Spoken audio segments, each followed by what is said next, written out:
Hello and welcome to episode 18 of our Project Hybrid Bike Build P400. And what are we doing today? Well, it's very exciting. Malcolm is doing lots and lots of wiring to get the bike started and running so we can then begin stripping the bike down.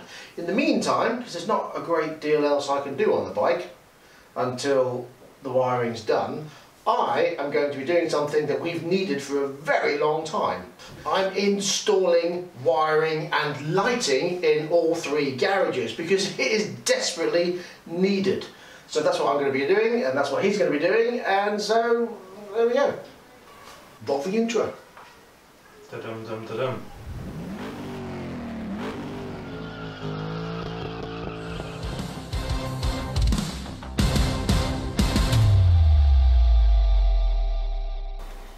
Okay, so we've had to have a slight change, simply because with the battery box that way, as we had originally, because the battery is now sizable compared to the other one, all the little gubbins like the regulator and the fuse box and everything else will not fit in. So we're going to turn it around and mount it this way, so we've got plenty of space here, and then, as Malcolm explains, we're going to do something else.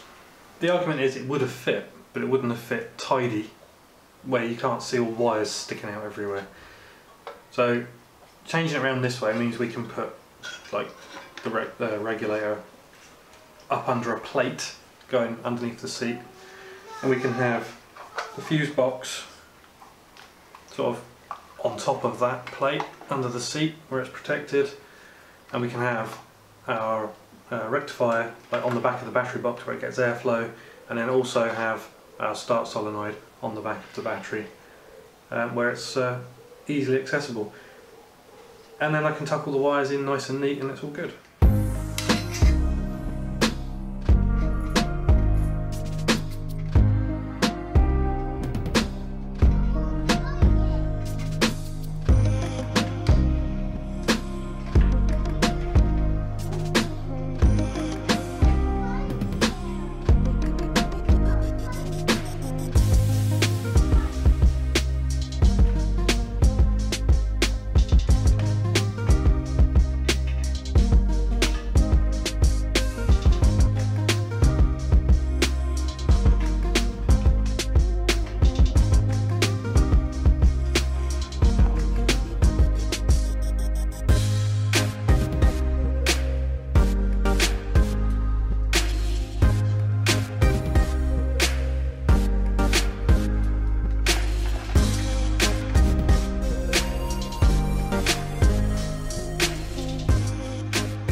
So there we have a new mounted box this side rather than that way. So, yes. Lots of room over here now to put things. Absolutely. We come round. Big hole. Lots of room.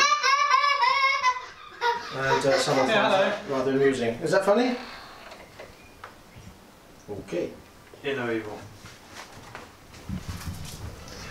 We needed somewhere to put this, whatever it's called again, regulator. And it needed to be in here out of the way somewhere. So what I thought was, we'll take this bracket that used to be on here and bent over and straighten it so that we can then fit it up there like that. So it's going to be behind our side panel, wherever that's gone. Over here. So it'll sit behind there. Might be able to see it, and then we can use the top of the bracket to attach cables to, because there's going to be some cables running along behind there. So that's bang on, that's proper good, happy with that. And then the start solenoid can go down on the bottom bar where the battery used to be. Much better, I think. What do you reckon?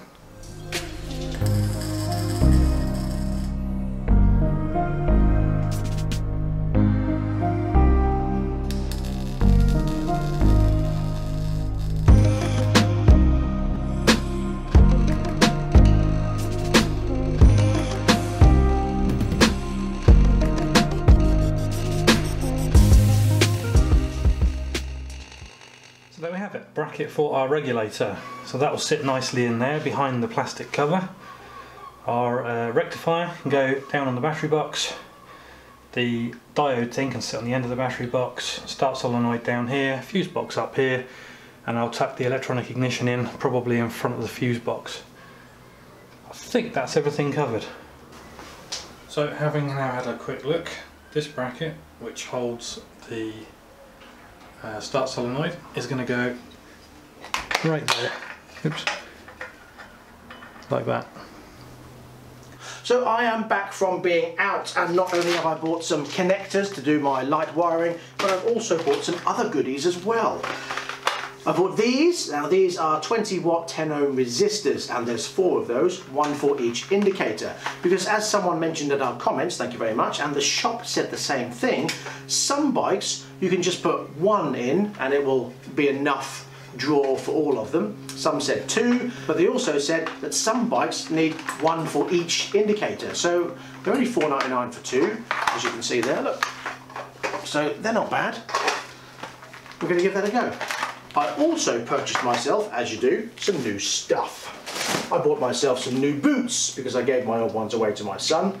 These are Oxford Digby boots, and they retail at £110.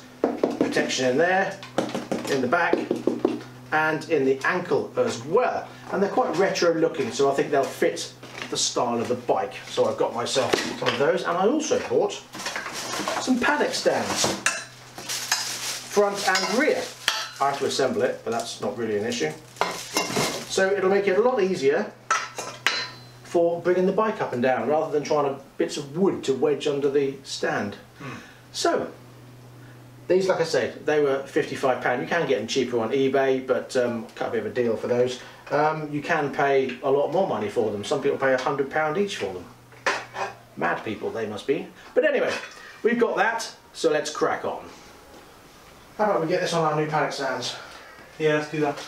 It's easier than using a piece of wood, right? So in the back.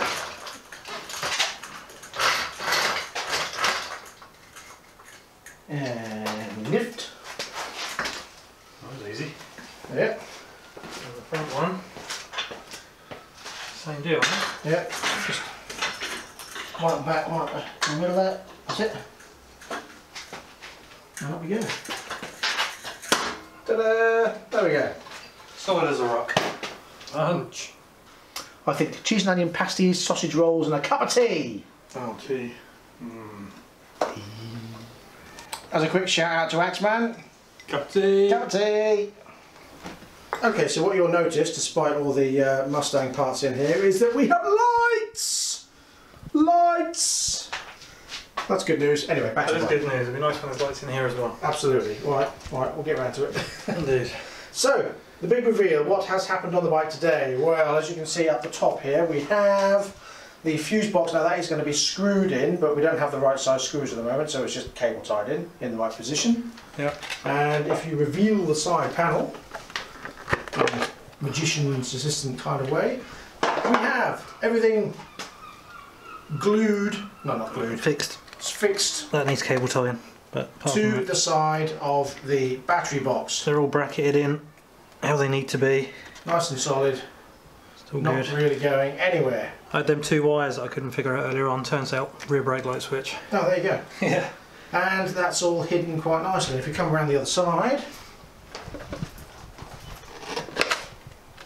that's where the battery will go, like so. So the side panels on, it's all quite nicely hidden. Yeah.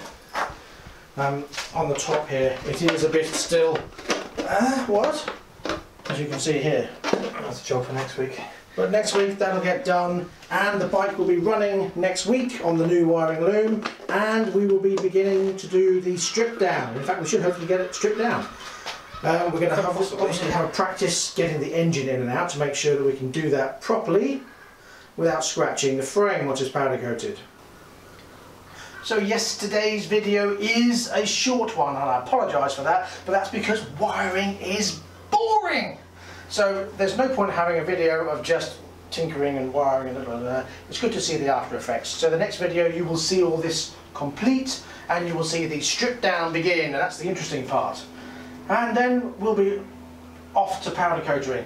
Powder coatering. Do you know what? I don't think stripping down is an interesting part at all. Powder coatering is a good word, I like that. Yeah, that's an interesting part. What?